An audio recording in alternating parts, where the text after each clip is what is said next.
Welcome to கோடை சமையல்.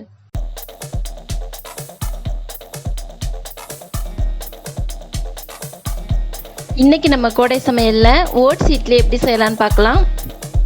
இப்போ இதுக்கு தேவையான பொருட்கள்: ஓட்ஸ் 1 கப் எடுத்து வச்சிருக்கேன், 2 பெரிய வெங்காயம் கட் பண்ணி வச்சிருக்கேன், 1/2 கப் ரவை எடுத்து வச்சிருக்கேன், ஒரு 3 கேரட்டை திருவி எடுத்து வச்சிருக்கேன், தயிர் 1 கப் எடுத்துக்கலாம், இஞ்சி சின்னதாக கட் பண்ணி எடுத்து வச்சிருக்கேன், 3 பச்சை மிளகாய் கட் பண்ணி எடுத்து வச்சிருக்கேன், 2 ஸ்பூன் கடலைப்பருப்பு, தேவையான அளவு உப்பு, தாளிக்க கடுகு எடுத்து வச்சிருக்கேன், கருவேப்பிலையை சின்னதாக கட் பண்ணி எடுத்து வச்சிருக்கேன், கொத்தமல்லியும் கட் பண்ணி எடுத்து வச்சிருக்கேன்.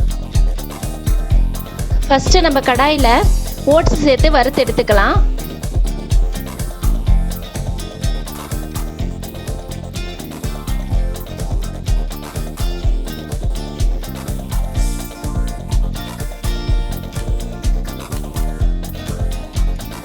இது கொஞ்சம் ஆறின உடனே இதை மிக்ஸி ஜாரில் சேர்த்து இதை பவுட்ரு பண்ணி எடுத்து வச்சுக்கலாம். இப்போ கடாயில் எண்ணெய் சேர்த்துக்கலாம். எண்ணெய் ஹீட் ஆன உடனே கடுகு உளுந்து சேர்த்துக்கலாம். கடுகு உளுந்து கொஞ்சம் பொரிஞ்சிடுச்சு. இப்போ நம்ம கடலைப்பருப்பு சேர்த்துக்கலாம்.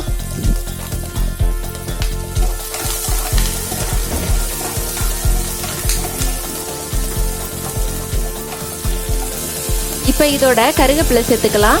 கருவேப்பிலையை நான் சின்னதாக கட் பண்ணி வச்சுருக்கேன்.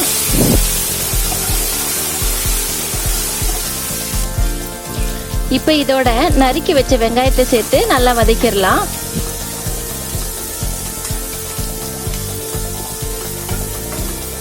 இப்போ இதோட கொஞ்சம் உப்பு சேர்த்துக்கலாம். உப்பு சேர்த்து வதக்குனா வெங்காயம் சீக்கிரம் வதங்கிடும்.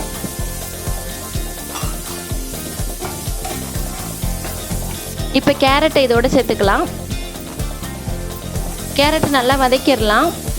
ஓட்ஸ் இட்லிக்கு நம்ம கேரட் சேர்க்கும் போது இட்லி நல்லா கலராக இருக்கும். உங்களுக்கு தேவைன்னா நீங்கள் வேறு வெஜிடபிள்ஸ் கூட சேர்த்துக்கலாம். இப்போ நம்ம இதோட பவுட்ரு பண்ணி வச்ச ஓட்ஸை சேர்த்துக்கலாம். இதோட நம்ம எடுத்து வச்சுருந்தா ரவையை சேர்த்துக்கலாம். சேர்த்து இதை நல்லா கலந்துடலாம்.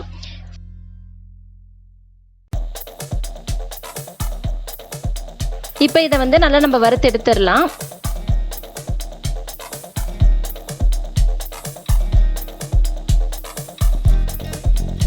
நம்ம இதை கொஞ்ச நேரம் ஆற வச்சிடலாம். இப்போ இதை ஒரு பவுலில் சேர்த்துக்கலாம். இதோட நம்ம எடுத்து வச்சிருந்த 1 கப்பு தயிரை இதோட சேர்த்துக்கலாம். இப்போ இதோட கொஞ்சம் தண்ணி சேர்த்துக்கலாம்.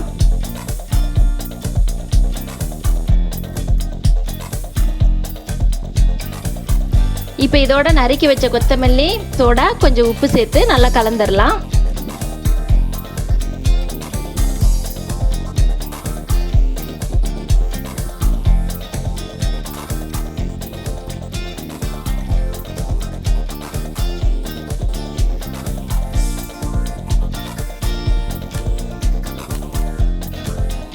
இப்போ இது கொஞ்சம் கெட்டியாக இருக்குது, அதனால இன்னும் கொஞ்சம் தண்ணி சேர்த்து கலந்துடலாம். இப்போ நம்ம இதை கலந்து ஒரு 10 நிமிஷம் மூடி வச்சிடலாம். இது நல்லா ஊறட்டும். இப்போ இது நல்லா ஊறிடுச்சு. நமக்கு இட்லிக்கு தேவையான மாவு ரெடி ஆயிடுச்சு. இப்போ நம்ம இட்லி தட்டில் இதை ஊற்றிடலாம். இட்லி தட்டில் எண்ணெய் தடவி வச்சுருக்கேன். இப்போ இதை நம்ம ஊற்றிக்கலாம்.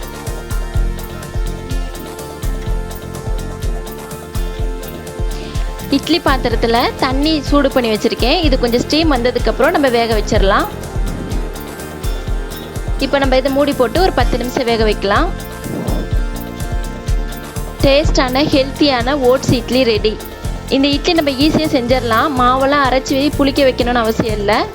நீங்கள் ஒரு டைம் இந்த இட்லி ட்ரை பண்ணி பாருங்கள். எப்படி இருந்துச்சுன்னு எனக்கு கமெண்ட் பண்ணுங்கள். எங்கள் சேனல் உங்களுக்கு பிடிச்சிருந்தா லைக் பண்ணுங்கள், சப்ஸ்கிரைப் பண்ணுங்கள்.